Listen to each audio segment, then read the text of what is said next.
Hello students, welcome to this class. So students, इस video में हम डिस्कस करेंगे अपना एक इम्पॉर्टेंट स्पेक्ट्रोस्कोपी जिसको हम बोलते हैं ईएसआर स्पेक्ट्रोस्कोपी या ईपीआर स्पेक्ट्रोस्कोपी। ठीक है, इसकी अगर हम फुल फॉर्म की बात करें तो ईएसआर को हम बोल सकते हैं electron spin resonance spectroscopy, electron spin resonance, या इसी को हम बोलते हैं ईपीआर। ईपीआर को बोल सकते हैं electron paramagnetic resonance spectroscopy. Clear? अब देखो, ये काफ़ी हद तक सिमिलर है टू एनएमआर स्पेक्ट्रोस्कोपी। जैसे हमने एनएमआर स्पेक्ट्रोस्कोपी पढ़ी थी, उसके सिमिलर ही ईएसआर स्पेक्ट्रोस्कोपी होती है। अगर आपने पहले एनएमआर नहीं भी पढ़ी है तब भी आप ईएसआर को पढ़ सकते हो, ऐसा कोई इश्यू नहीं है। क्लियर? अब देखो, नाम से क्लियर हो रहा है कि यहाँ पे इलेक्ट्रॉन का इंटरेक्शन होगा। क्या होगा? इलेक्ट्रॉन का इंटरेक्शन होगा। किससे? बाहरी मैग्नेटिक फील्ड से। तो इसमें हम इलेक्ट्रॉन को इंटरेक्ट करवाएंगे विद एक्सटर्नल मैग्नेटिक फील्ड। तो पहली बात, इसमें इलेक्ट्रॉन के बारे में हम डिस्कस करेंगे। तो यहां पे इसमें होगा interaction of electron with external magnetic field, interaction of electron with external magnetic field. मतलब मैग्नेटिक फील्ड के अंदर, जैसे एनएमआर के अंदर न्यूक्लियस इंटरेक्ट करता था मैग्नेटिक फील्ड से, सिमिलरली ईएसआर के अंदर इलेक्ट्रॉन इंटरेक्ट करेगा विद एक्सटर्नल मैग्नेटिक फील्ड। अगर हम बात करें मास्टर कैडर में क्वेश्चन कितने पूछे जाते हैं, मास्टर कैडर लेक्चर कैडर में 101% एक क्वेश्चन आपको देखने को मिलता है ईएसआर से। कंफर्म है, हर साल क्वेश्चन पूछा गया है, जब भी एग्जाम हुआ है क्वेश्चन आता ही आता है। क्लियर? अब देखो, अब ईएसआर स्पेक्ट्रोस्कोपी ऐसा तो है नहीं कोई भी शो कर सकता है, इसके लिए कुछ कंडीशन होगी ना। तो कंडीशन नाम में ही सुनिए, नाम ही है हमारे पास। जैसे देखो, इसके नाम में है पैरामैग्नेटिक। क्या नाम में? पैरामैग्नेटिक। पैरामैग्नेटिक का मतलब होता है जिनके पास क्या हो? Unpaid electron. जिनके पास क्या हो? Unpaired electron. तो दूसरा पॉइंट क्या है? Paramagnetic substance, paramagnetic substance, paramagnetic substance show, paramagnetic substance show ESR या ईपीआर। अब पैरामैग्नेटिक का मतलब क्या होता है? पैरामैग्नेटिक का सिंपल सा मतलब उनके पास क्या हो? Unpaired electron. पैरामैग्नेटिक का सिंपल सा मतलब क्या है? उनके पास क्या हो? Unpaid electron. जिनके पास अनपेड इलेक्ट्रॉन होते हैं उनको हम बोलते हैं पैरामैग्नेटिक सब्सटेंस। अब अनपेड इलेक्ट्रॉन का मतलब क्या है? जैसे देखो, अगर हमारे पास क्या है, कोई इलेक्ट्रॉन है, सपोज करो एक ऑर्बिटल है, उसमें 2 इलेक्ट्रॉन्स है। अब एक इलेक्ट्रॉन को, जो ऊपर वाला है, उसको हम स्पिन असाइन करते हैं। ऊपर वाले को स्पिन असाइन करते हैं +½ नीचे वाले को स्पिन ½ करते हैं -½ तो ओवरऑल स्पिन क्या हो गया? ओवरऑल स्पिन क्या आ गया? 0 आ गया। ओवरऑल स्पिन क्या आ गया? 0। तो इस तरह का सब्सटेंस तो क्या होगा? इस तरह का सब्सटेंस होगा डायामैग्नेटिक। इस तरह का सब्सटेंस क्या होगा? डायामैग्नेटिक। क्लियर सभी को? बट अगर हम बात करें, अगर हमारे पास इलेक्ट्रॉन ऐसे प्रेजेंट है, इलेक्ट्रॉन ऐसे प्रेजेंट है, तो इसको हम बोलेंगे अनपेड इलेक्ट्रॉन क्या है? प्रेजेंट है। या अगर हम बात करें पी में 3 डब्बे होते हैं, आपको पता है। अगर सपोज करो पी में इस तरह की फीलिंग है, तो आप लोग को पता है यहां पे भी अनपेड इलेक्ट्रॉन्स क्या है? प्रेजेंट है। तो अगर अनपेड इलेक्ट्रॉन प्रेजेंट है, if unpaired electron present, if unpaired electron present, तो उस तरह का सब्सटेंस क्या होगा? ESR active. उस तरह का सब्सटेंस क्या होगा? ESR active. मतलब वो ईएसआर स्पेक्ट्रोस्कोपी शो कर पाएगा। तो सबसे पहले आपने एक वर्ड सीखा कि ईएसआर स्पेक्ट्रोस्कोपी शो करने के लिए सब्सटेंस के पास क्या होना चाहिए? अनपेड इलेक्ट्रॉन चाहिए। क्या होना चाहिए? Unpaired electron. उसके बाद अनपेड इलेक्ट्रॉन चाहिए, जहां हम बोल सकते हैं substance must be paramagnetic. Substance must be paramagnetic to show ESR spectroscopy. चलो, इतना पॉइंट सभी को क्लियर है कि ईएसआर स्पेक्ट्रोस्कोपी शो करने के लिए सब्सटेंस पैरामैग्नेटिक होना चाहिए। अब देखो, कौन कौन से सब्सटेंस है। देखो, पहला क्वेश्चन मैक्सिमम टाइम इसी टॉपिक से पूछा जाता है। कौन कौन से सब्सटेंस है जो अपने पास ईएसआर स्पेक्ट्रोस्कोपी को शो कर सकते हैं? कौन कौन से सब्सटेंस है जो ईएसआर स्पेक्ट्रोस्कोपी को शो कर सकते हैं? तो इसमें देखो, सबसे पहले टाइप के जो सब्सटेंस है जो ईएसआर स्पेक्ट्रोस्कोपी को शो कर सकते हैं, वो होते हैं odd electron species. Odd electron species. अभी ऑड इलेक्ट्रॉन स्पीशीज क्या होते हैं? आप सोचो अगर टोटल इलेक्ट्रॉन्स और नंबर में, मान लो टोटल नंबर इलेक्ट्रॉन्स आते हैं, क्या कभी पूरी तरह से पेयर हो पाएंगे?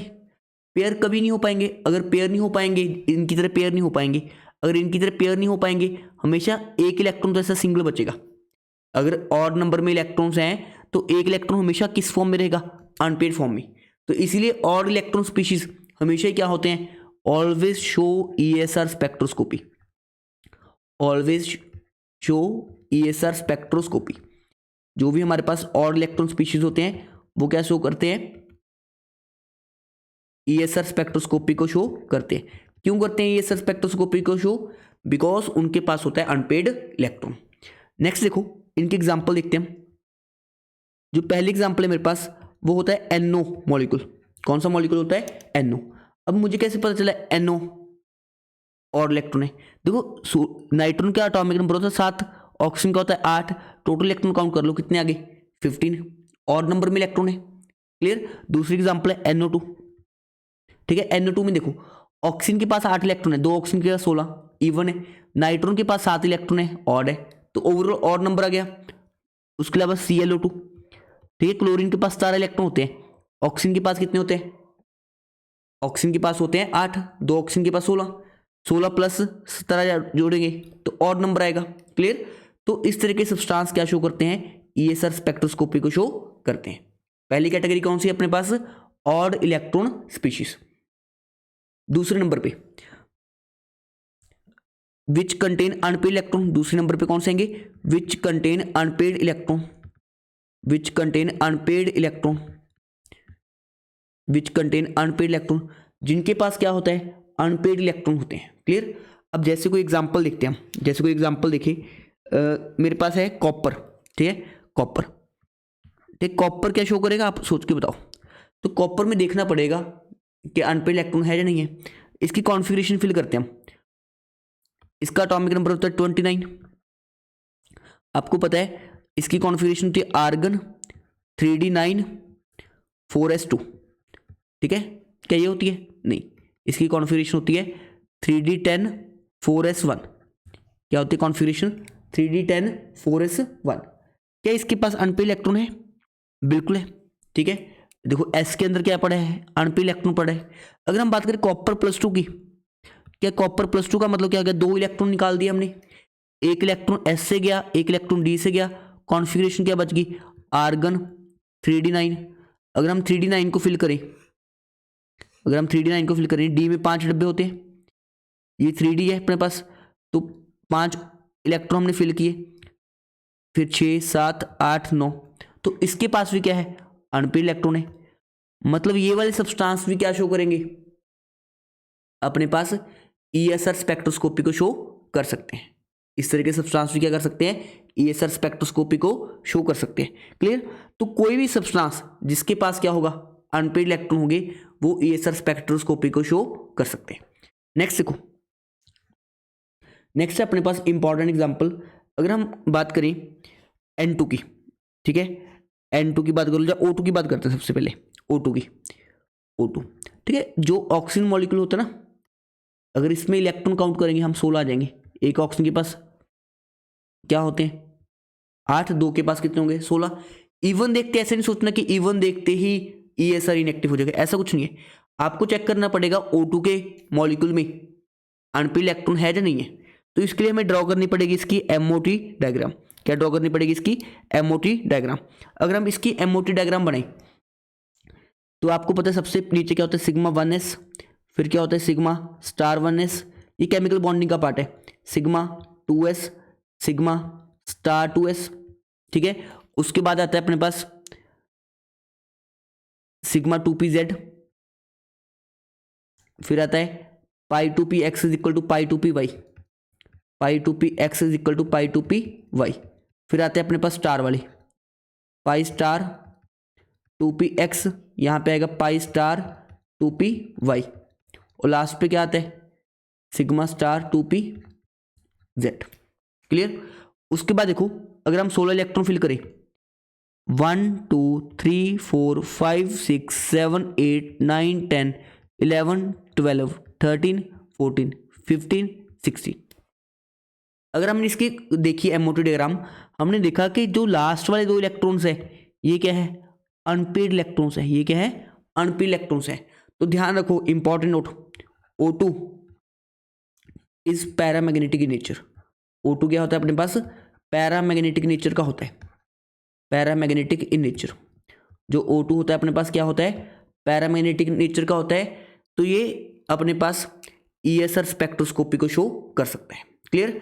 सिमिलरली B2 भी, ठीक है, B2 का आप चेक करना, B2 शो करेगा नहीं करेगा, बिल्कुल करेगा, ठीक है। इसको भी कौन एक्सप्लेन करेगा, एक्सप्लेन बाय MOT। आप केमिकल बॉन्डिंग में जाके पढ़ना, B2 O2 दोनों मॉलिक्यूल क्या शो कर सकते हैं अपने पास, ESR स्पेक्ट्रोस्कोपी शो कर सकते हैं, बिकॉज दोनों के पास क्या होते हैं, अपने अनपेड इलेक्ट्रॉन प्रेजेंट होते हैं। तो ये इंपॉर्टेंट कैटेगरी है स्टूडेंट्स, आप लोग को पता होना चाहिए कौन सा मॉलिक्यूल ESR एक्टिव है, कौन सा मॉलिक्यूल ESR एक्टिव नहीं है। इसके बेस काफ़ी सारे एग्जाम्स में क्वेश्चन आ चुके हैं, अपने मास्टर कैडर में कई बार पूछा जा चुका है। तो आपको जस्ट चेक क्या करना है, आपको चेक करना है अनपेड इलेक्ट्रॉन प्रेजेंट है या नहीं है। अगर अनपेड इलेक्ट्रॉन प्रेजेंट है तो वो ESR एक्टिव है, अगर अनपेड इलेक्ट्रॉन प्रेजेंट नहीं है तो वो ESR एक्टिव नहीं है। नेक्स्ट देखो, थर्ड कैटेगरी जिसमें हमें अनपेड इलेक्ट्रॉन मिल सकते हैं वो होते हैं फ्री रेडिकल्स। देखो फ्री रेडिकल्स हम पढ़ते हैं ऑर्गेनिक केमिस्ट्री में। फ्री रेडिकल्स कुछ नहीं है, सिंपल सा मतलब है फ्री रेडिकल, मतलब जैसे देखो अगर हम बात करें carbon free radical CH3 radical, इसका मतलब क्या है, क्या ये ESR स्पेक्ट्रोस्कोपी शो कर सकता है, बिल्कुल कर सकता है। आप देखो ना, इसमें जो कार्बन के साथ 3 हाइड्रोजन है उन्होंने प्रॉपरली क्या कर लिए, बॉन्ड्स बना लिए। तो यहाँ पे तो इलेक्ट्रॉन पेड है सारे, बट कार्बन के पास क्या है, एक एक्स्ट्रा इलेक्ट्रॉन है। जब कार्बन के पास ऐसा एक्स्ट्रा इलेक्ट्रॉन होता है इसको हम बोलते हैं फ्री रेडिकल। क्या बोलते हैं, फ्री रेडिकल। तो ये भी क्या होते हैं, ESR एक्टिव होते हैं, ये भी क्या होते हैं, ESR एक्टिव। उसके बाद नेक्स्ट देखो, जैसे अपने पास आएगा CH3 रेडिकल, CF3 रेडिकल, कोई भी रेडिकल आ जाए वो सभी क्या होंगे, ESR एक्टिव होंगे। क्लियर। उसके बाद नेक्स्ट देखो फोर्थ कैटेगरी, अगर हम देखें H2 के बारे में आपका क्या ख्याल है। H2 अगर अपने पास देखें, एक H के पास एक इलेक्ट्रॉन होता है, 2 H के पास कितने इलेक्ट्रॉन्स होंगे, 2 इलेक्ट्रॉन होंगे। अगर 2 H के पास 2 इलेक्ट्रॉन्स होंगे तो कॉन्फ़िगरेशन क्या बन जाएगा, देखो सबसे पहले 1s होता है, 1s में दोनों इलेक्ट्रॉन चले जाएंगे। अगर 1s में दोनों इलेक्ट्रॉन चले जाएंगे तो अनपेड इलेक्ट्रॉन कितना हो गया, 0। अनपेड इलेक्ट्रॉन कितना हो गया, 0। तो ये क्या है अपने पास, ESR इनएक्टिव, ये ESR शो नहीं करेगा। बट इसी में अगर हम H2 प्लस की बात करें, H2 प्लस की, मतलब H2 के ऊपर प्लस चार्ज आ गया, तो प्लस चार्ज आने का मतलब क्या है, एक इलेक्ट्रॉन कम हो गया, तो इसके पास एक इलेक्ट्रॉन ही बचा है। अगर हम अब फिल करेंगे तो इसमें एक इलेक्ट्रॉन ही है, तो ये क्या हो जाएगा, ESR एक्टिव। सिमिलरली अगर हम देखें H2 माइनस की, इसके पास 3 इलेक्ट्रॉन है, तो ऑड इलेक्ट्रॉन से, अगर ऑड इलेक्ट्रॉन है ये हमेशा क्या होगा, ESR एक्टिव। आई थिंक सभी स्टूडेंट्स को पहला पॉइंट क्लियर हो चुका है, कौन सा मॉलिक्यूल ESR एक्टिव होगा, कौन सा मॉलिक्यूल ESR एक्टिव नहीं होगा। क्वेश्चन कैसा बनेगा एग्जाम में, आपको कोई भी 4 कंपाउंड्स दे देंगे, पूछेंगे इनमें से कौन सा कंपाउंड ESR एक्टिव है, कौन सा कंपाउंड इनमें से ESR एक्टिव है, तो वो आप लोग को बताना पड़ेगा। चलो एक छोटा सा क्वेश्चन करते हैं, आप मुझे बताओ Zinc+2, सोचना आप लोग ESR एक्टिव है या इनएक्टिव है, एक्टिव और इनएक्टिव। चलिए आप लोग सोचिए कि जो Zinc+2 है वो ESR एक्टिव है या इनएक्टिव है। चलो जिनका आंसर आ गया बिल्कुल ठीक है, Zinc+2 ESR इनएक्टिव है। Zinc+2 ESR क्या है, इनएक्टिव। कैसे, देखो जिंक की कॉन्फ़िगरेशन क्या होती है, जिंक की कॉन्फ़िगरेशन होती है 3d10 4s2। अब ये कहाँ से आएगा, ये तो इनऑर्गेनिक का पार्ट है। अगर हम बात करें Zinc+2 की, 2 इलेक्ट्रॉन रिमूव कर दिए, 2 इलेक्ट्रॉन बाहर से गई, क्या बच गई कॉन्फ़िगरेशन 3d10। अगर कॉन्फ़िगरेशन बच गई 3d10, अब इसमें देखो कोई अनपेड इलेक्ट्रॉन नहीं है। अगर हम डी में भरे 10 इलेक्ट्रॉन्स, तो 1 2 3 4 5 6 7 8 9 10 कोई अनपेड इलेक्ट्रॉन नहीं है, इसलिए Zinc+2 कैसा है, ESR इनएक्टिव है। Zinc+2 कैसा है, ESR इनएक्टिव। नेक्स्ट देखो स्टूडेंट्स, नेक्स्ट है अपने पास topic degenerate levels. Next topic है अपना डीजनरेट लेवल्स। अब ये डीजनरेट लेवल्स क्या होते हैं समझते हैं। जैसे देखो मेरे पास कोई अनपेड इलेक्ट्रॉन है, अगर मेरे पास कोई अनपेड इलेक्ट्रॉन है तो इसके लिए हम क्या बोलेंगे, इसका स्पिन कितना है, हाफ बोलेंगे। स्पिन क्या बोलेंगे, इसका हाफ बोल देंगे। कभी भी अनपेड इलेक्ट्रॉन होता है उसका स्पिन कितना होता है, हाफ होता है। समझ आया। अब देखो नंबर ऑफ डीजनरेट लेवल्स निकालने का एक फॉर्मूला होता है, number of degenerate levels. Degenerate का मतलब होता है जिनकी एनर्जी क्या होती है, same. Number of degenerate levels, तो नंबर ऑफ डीजनरेट लेवल्स का एक फॉर्मूला है सिंपल सा अपने पास छोटा सा, 2s+1। क्या फॉर्मूला होता है, 2s+1। जैसे अपने पास एक अनपेड इलेक्ट्रॉन है तो इसमें कितने कितने डीजनरेट लेवल्स होंगे, एस की वैल्यू पुट करो हाफ, 2 × हाफ + 1 कितना आ गया, ये आ गया 2। मतलब अगर एक अनपेड इलेक्ट्रॉन है तो उसके कितने लेवल्स होंगे, 2 डीजनरेट लेवल्स होंगे। क्या होंगे, डीजनरेट लेवल्स कितने होंगे, 2। 2 का मतलब क्या है, देखो एक ये लेवल एक ये लेवल, एक को हम बोल देंगे +½ एक को हम बोल देंगे -½ मतलब अगर एक अनपेड इलेक्ट्रॉन है वो किस फॉर्म में रह सकता है, इस फॉर्म में भी रह सकता है या इस फॉर्म में रह सकता है। मतलब कितने लेवल्स हैं इसके, 2 लेवल्स हैं डीजनरेट। डीजनरेट मतलब दोनों की एनर्जी क्या है, सेम है। देखो दोनों को मैंने बराबर बनाया है, मतलब दोनों की एनर्जी क्या है, सेम है। बट दोनों की एनर्जी कब तक सेम रहती है, only in case of absence of magnetic field. ठीक है, ये क्या है, if magnetic field is not present, if magnetic field is not present. अगर अपने पास मैग्नेटिक फील्ड प्रेजेंट नहीं होगा तो दोनों क्या है, डीजनरेट है। दोनों क्या है, डीजनरेट है, दोनों की एनर्जी क्या है, सेम है। बट जैसे ही हम क्या करेंगे, अब क्योंकि हमारी स्पेक्ट्रोस्कोपी है, स्पेक्ट्रोस्कोपी के अंदर हम क्या लगाएंगे, एक्सटर्नल मैग्नेटिक फील्ड लगाएंगे। क्या लगाएंगे, एक्सटर्नल मैग्नेटिक फील्ड। तब इन दोनों की एनर्जी बराबर नहीं बचेगी, एक की एनर्जी कम हो जाएगी, एक की एनर्जी क्या हो जाएगी, ज्यादा हो जाएगी। नेक्स्ट देखो अपने पास क्या है, अब हमारे पास 2 डीजनरेट ऑर्बिटल्स हैं, एक को मैंने बोल दिया +½ एक को बोल दिया -½ मतलब 2 लेवल्स हैं। अब मैंने क्या किया, एक्सटर्नल मैग्नेटिक फील्ड को अप्लाई किया, मतलब B0 की वैल्यू अब 0 के इक्वल नहीं है, मतलब एक्सटर्नल मैग्नेटिक फील्ड हमने क्या कर दिया, अप्लाई कर दिया। एक लेवल का एनर्जी बढ़ जाएगा, एक का क्या हो जाएगा, कम हो जाएगा। तो हम मान लेते हैं एक का लेवल बढ़ गया एनर्जी, एक का लेवल का एनर्जी कम हो गया, तो स्प्लिटिंग होगी बेसिकली। जब स्प्लिटिंग होती है ऐसे होती है, देखो एक लेवल की एनर्जी हाई हो गया, एक लेवल का एनर्जी कम हो गया। अब जिसका हाई होता है उसको हम जनरली यहाँ पे हाफ बोल देते हैं, ms कितना उसका, -½ ms क्या है, मतलब उसकी वैल्यू। ठीक है, जो ऊपर वाला है उसको हम बोल देते हैं +½ क्लियर। तो जब भी एक्सटर्नल मैग्नेटिक फील्ड लगाएंगे उस केस में क्या हो जाएगी, स्प्लिटिंग हो जाएगी। तो नोट करना है आपने, in presence of external magnetic field, in presence of external magnetic field splitting take place, splitting take place, splitting take place. In case of external magnetic field splitting take place. ठीक है, ये important point है। अब देखो next चीज क्या है, next important point है, अभी 2 स्टेट्स में एनर्जी डिवाइड होगी। अब इसकी एनर्जी कैसे निकालेंगे, तो एनर्जी के लिए हमारे पास एक फॉर्मूला होता है स्टूडेंट्स। ठीक है, किसी भी लेवल पे इलेक्ट्रॉन की एनर्जी का जो फॉर्मूला होता है, एनर्जी ऑफ एनी ऑर्बिटल। ठीक है, एनर्जी का फॉर्मूला क्या होता है, सिंपल लिख लो, किसी भी ऑर्बिटल की एनर्जी का formula energy of ms is equal to ms, मतलब ms मतलब किसी भी लेवल की, जैसे इस लेवल की एनर्जी, ये ms से रिप्रेजेंट कर रहा है, एनर्जी ऑफ ms लेवल। ठीक है, इसका फॉर्मूला होता है ms into GE into B0 μB into B0। अब एक काफ़ी बड़ा सा फॉर्मूला हो गया जिसमें हमारे पास कितनी टर्म्स हैं, 4 टर्म्स हैं।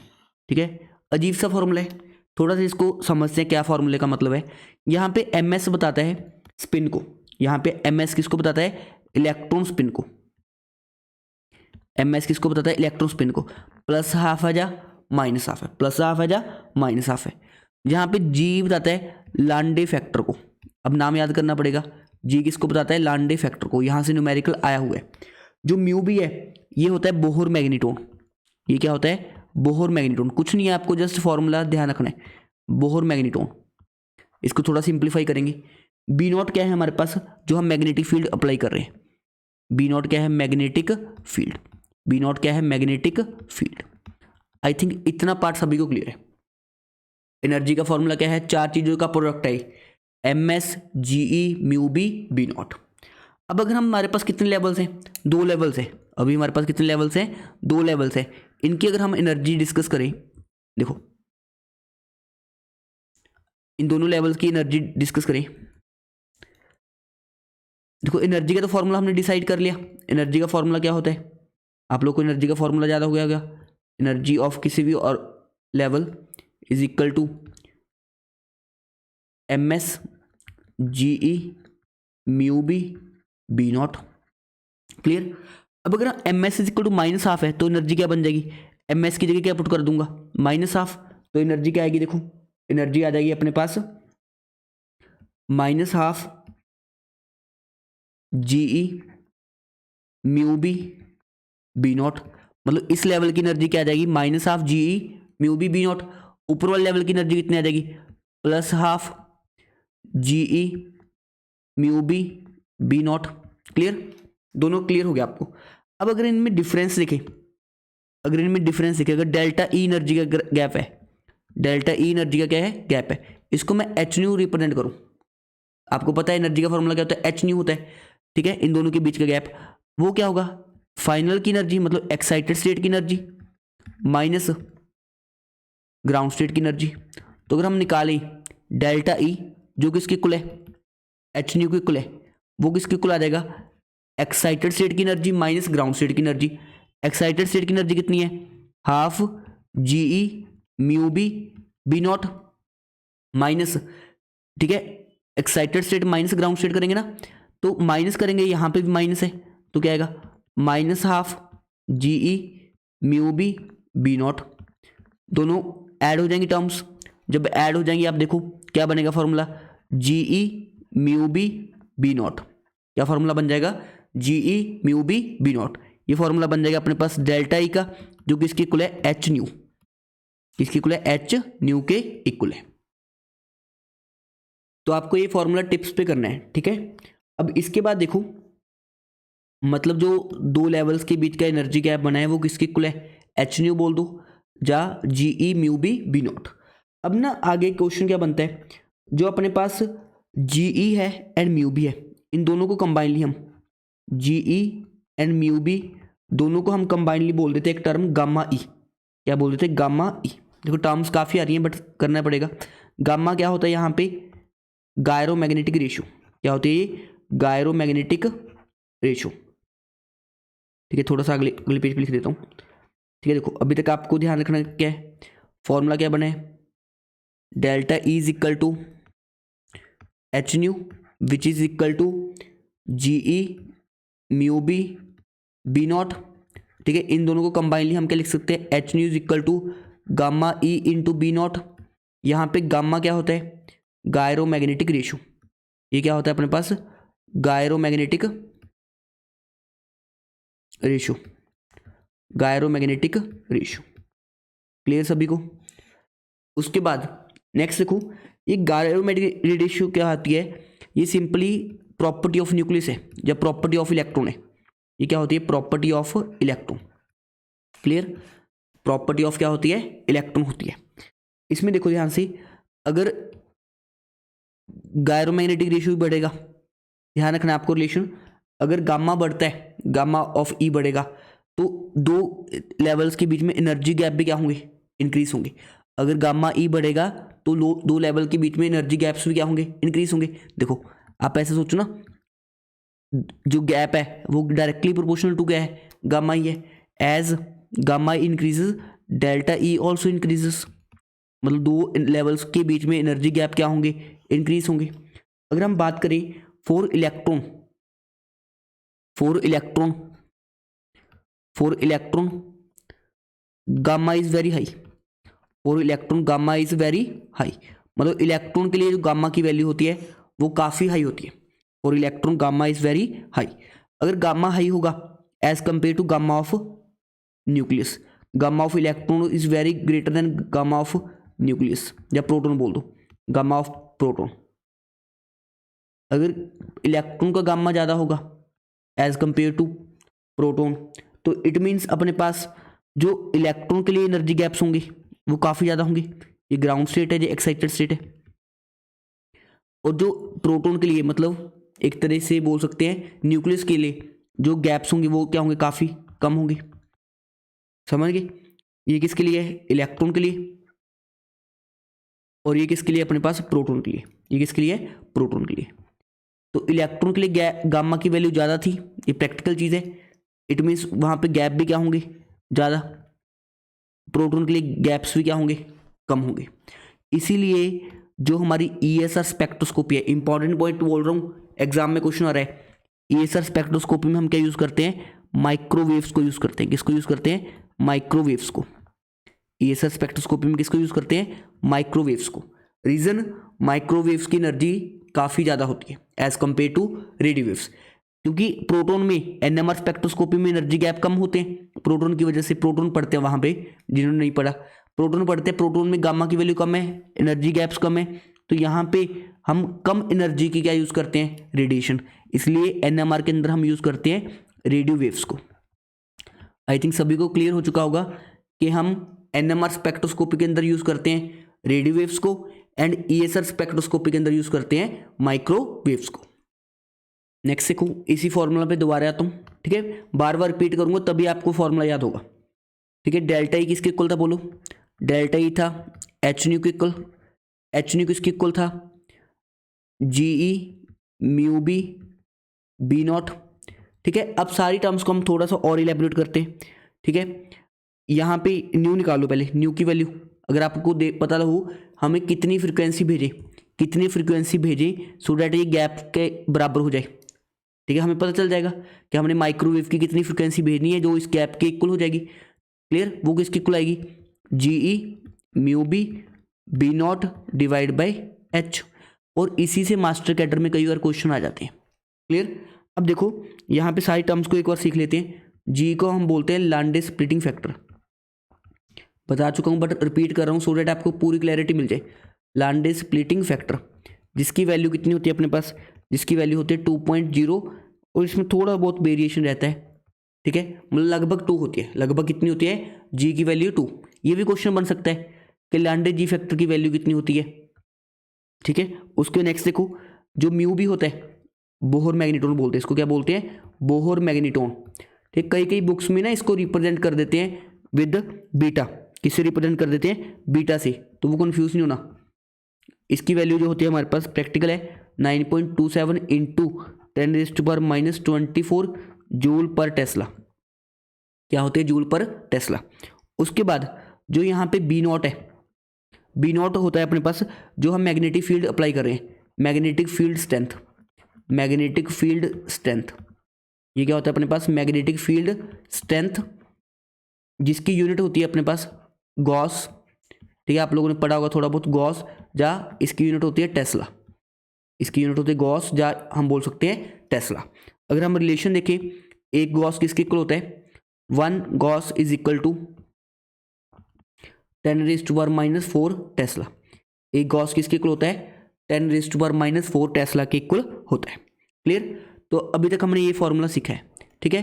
तो डेल्टा ही क्या था, बोलो दोबारा से, एच न्यू, एच न्यू किसके इक्वल होता है, GE म्यू बी नॉट, ठीक है। इन दोनों को कंबाइनली हमने क्या बोलते था, गामा ई, जिसको हम बोलते हैं gyromagnetic ratio into B nought. तो ये फॉर्मूला आप लोग के टिप्स पे होनी चाहिए।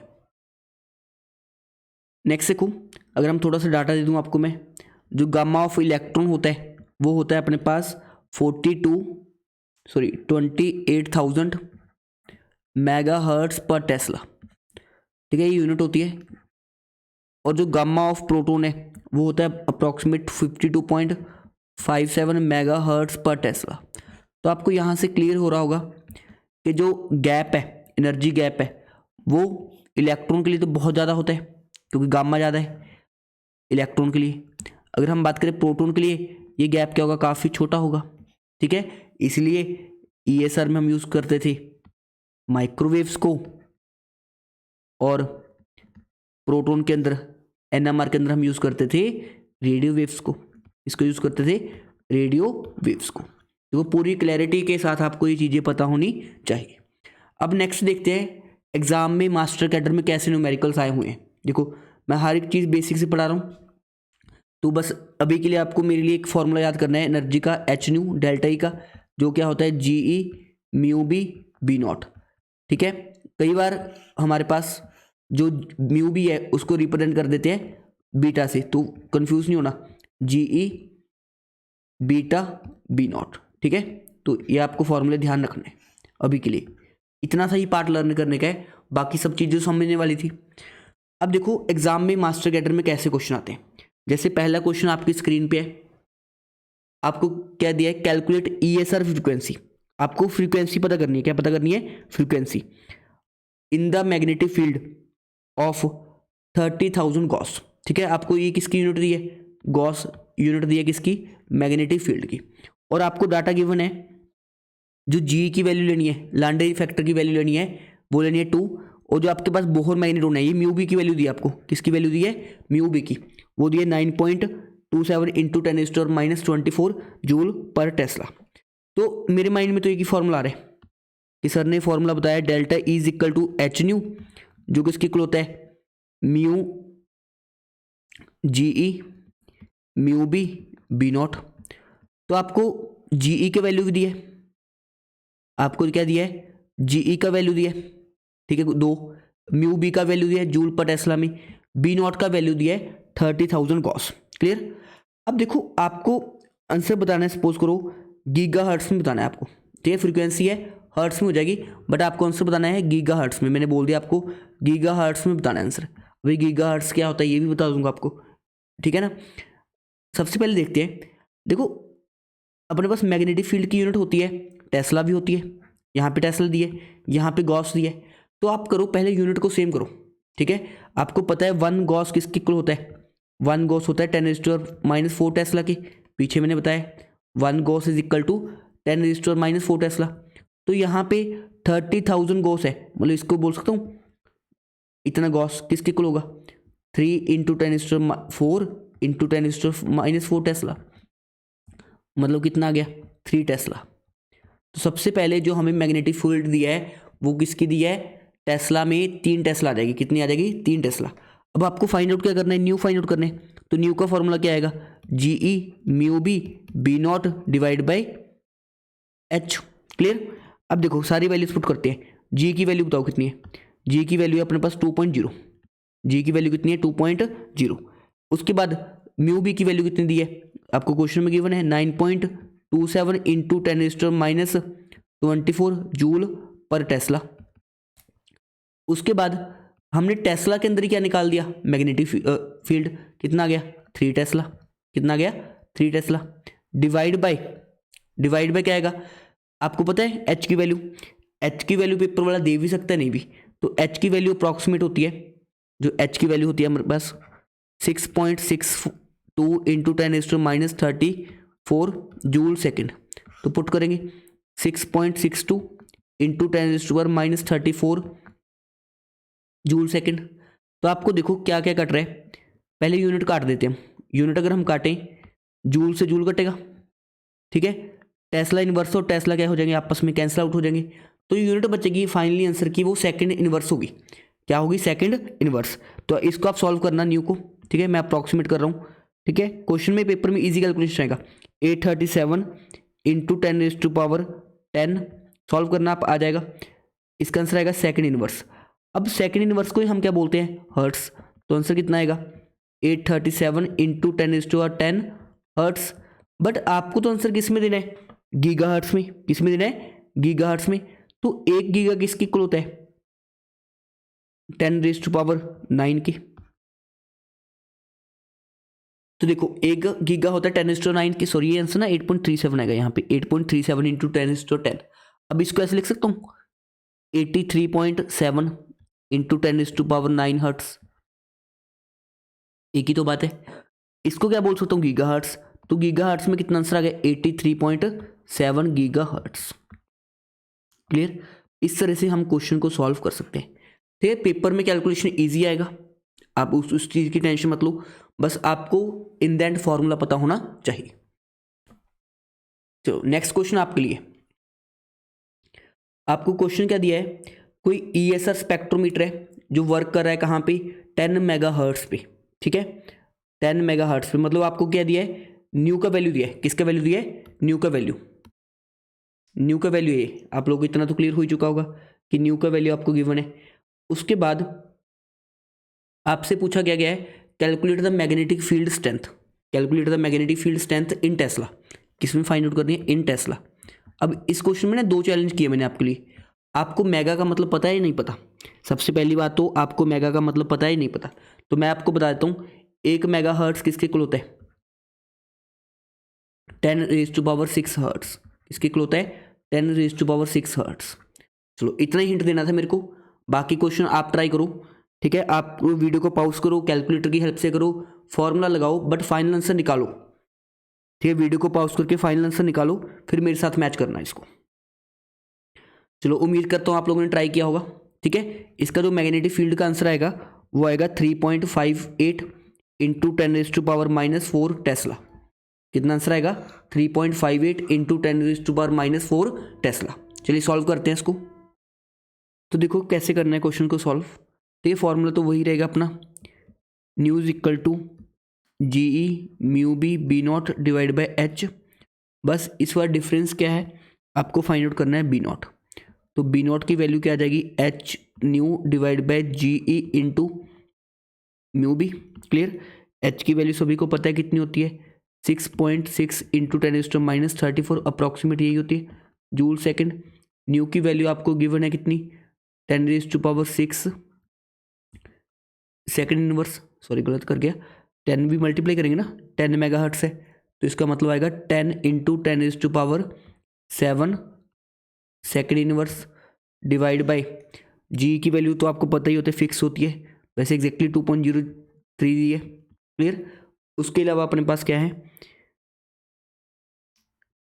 अपने पास वैल्यू है म्यू बी की 9.27 इंटू 10⁻⁻24 जूल पर टेस्ला। तो आपका जो फाइनल आंसर आएगा वो टेस्ला में आ जाएगा, इसको आप सॉल्व कर लेना, वो आएगा 3.58 इंटू 10⁻⁻4 टेस्ला। आई थिंक सभी को क्लियर है, ठीक है। नेक्स्ट क्वेश्चन आप लोग ट्राई करो। नेक्स्ट क्वेश्चन आप लोग के लिए है, a free electron is placed in a magnetic field of 1.3 Tesla, find out the spin resonance frequency, find out the spin resonance frequency. चलो इस क्वेश्चन को ट्राई कीजिए, ठीक है, सबका आंसर आना चाहिए, ठीक है। गीगा हर्ट्स में बतानी है आपको फ्रीक्वेंसी, किस में बतानी है, गीगा हर्ट्स में, ठीक है। उस टाइप का क्वेश्चन है, पहले जैसा ही क्वेश्चन है, बस आपको सीधा मैग्नेटिक फील्ड अब किस में दे दी, टेस्ला में दे दी, किस में दे दी, टेस्ला में। तो आप लोग सॉल्व कर लेना, ठीक है। इसका आंसर मैं नहीं बता रहा, आपको खुद से सॉल्व करना है। जो इसका फाइनल आंसर आएगा, फ्रीक्वेंसी जो आएगी वो आएगी 36.2 गीगा हर्ट्स। अब वो लोग सर बाकी डाटा तो दिया नहीं हुआ, तो बाकी डाटा आप पिछले क्वेश्चन से यूज़ कर सकते हो, बिकॉज सारे कॉन्स्टेंट्स हैं, उनकी वैल्यू क्या रहेगी, फिक्स रहेगी। क्लियर, तो आप चेक कर लेना क्या ये आंसर आया या नहीं आया, ठीक है ना। तो अप्रॉक्सीमेटली कितना आंसर आया अपने पास, 36.2 गीगा हर्ट्स। तो अभी तक हमारा पहला पोर्शन कंप्लीट हुआ है, जिसमें हमने 2 चीज़ें देखी हैं, ठीक है। दोनों से क्वेश्चन बना हुआ है। एक तो हमने देखा कि कौन सा मॉलिक्यूल ESR स्पेक्ट्रोस्कोपी शो करेगा, कौन सा नहीं करेगा, और दूसरा अपने पास कैसे हम एनर्जी के क्वेश्चन को सॉल्व करते हैं। क्लियर, चलो फिर हम नेक्स्ट देखेंगे ESR स्पेक्ट्रोस्कोपी के अंदर हम सिग्नल्स को कैसे फाइंड आउट करते हैं। पहले आप ये 2 पोर्शंस को अच्छी तरह से रिवाइज कर लो वीडियो को पॉज करके।